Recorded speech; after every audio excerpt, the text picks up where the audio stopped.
BJP দেউলিয়া হয়ে গেছে। ওরা কখনো পশ্চিমবঙ্গে কাজের নিরিখে ভোট চাইতে পারবে না। তাই মিথ্যার বেসাতি, মিথ্যা প্রতিশ্রুতির মুখোশ আজ জনগণের কাছে প্রমাণ হয়ে গেছে। তাই তারা মরিয়া আরো বিদ্বেষমূলক বক্তব্য ছড়াচ্ছে।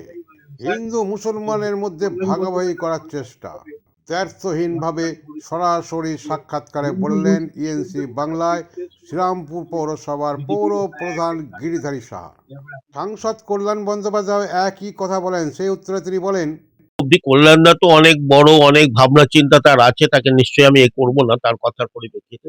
তবে আমার যেটা মূল্যায়ন হচ্ছে, ভারতবর্ষে যখন ইংরেজরা পারেনি, যখন আন্দোলন তীব্র হচ্ছে ভারতকে স্বাধীন করার জন্য, ইংরেজরা দেখছিল আমাদের দেশ ছেড়ে চলে যেতে হবে, তখন তারা এই তাসটা খেলেছিল, সাম্প্রদায়িক তাসটা খেলেছিল, এবং সেই বিষটা যারা বপন করে গেছিল। কিন্তু আস্তে আস্তে আমরা স্বাধীন ভারতে সেটাকে মলিন করে দিয়েছিলাম, আমরা সঙ্গে একসঙ্গে মিলেমিশে আমরা থাকতাম।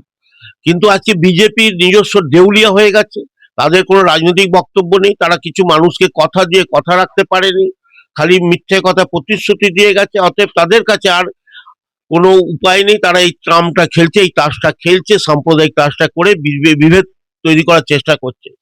কিন্তু ভারতবর্ষের মানুষ, পশ্চিমবাংলা খুব সচেতন, তারা এই ফাঁদে পা দেবে না। আমরা যেমন পশ্চিমবাংলার মানুষকে কাজ করছি, আমরা যেমন নির্বাচনে কাজের জিনিসকে আমরা ভোট চাইবো, দেখুন আমরা কাজ করছি, আপনাদের পাশে থাকি, আপনাদের সঙ্গে কাজ করি, কিন্তু সেটা করতে পারবে না। তাই তারা এই বাজে নোংরা জিনিসটাকে অবলম্বন করেছে রাজনৈতিক জায়গায়। এখনো পর্যন্ত রিপোর্ট যে একজনও রোহিঙ্গা পাওয়া যায়নি পশ্চিমবঙ্গের ভোটার তালিকায়, যাকে তো মারা গেছে তাদের করা হচ্ছে। এই ব্যাপারে বিজেপির যে বেলুন পড়ানো ছিল জনগণের কাছে, সেই বেলুনটা পুরো ফানুস হয়ে যাচ্ছে। এই ব্যাপারে আপনি কি বলেন? শুনুন, বিজেপি ফানুস ওরা বিহারও বলেছিল, বিহারও খুঁজে পায়নি, পশ্চিমবাংলা খুঁজেও পাবে না। কারণ সবচেয়ে দুঃখের কথা কি, আমাদের কতগুলো গণতান্ত্রিক ব্যবস্থা, কতগুলো নিরপেক্ষ সংস্থা আছে, তার মধ্যে হচ্ছে নির্বাচন কমিশন।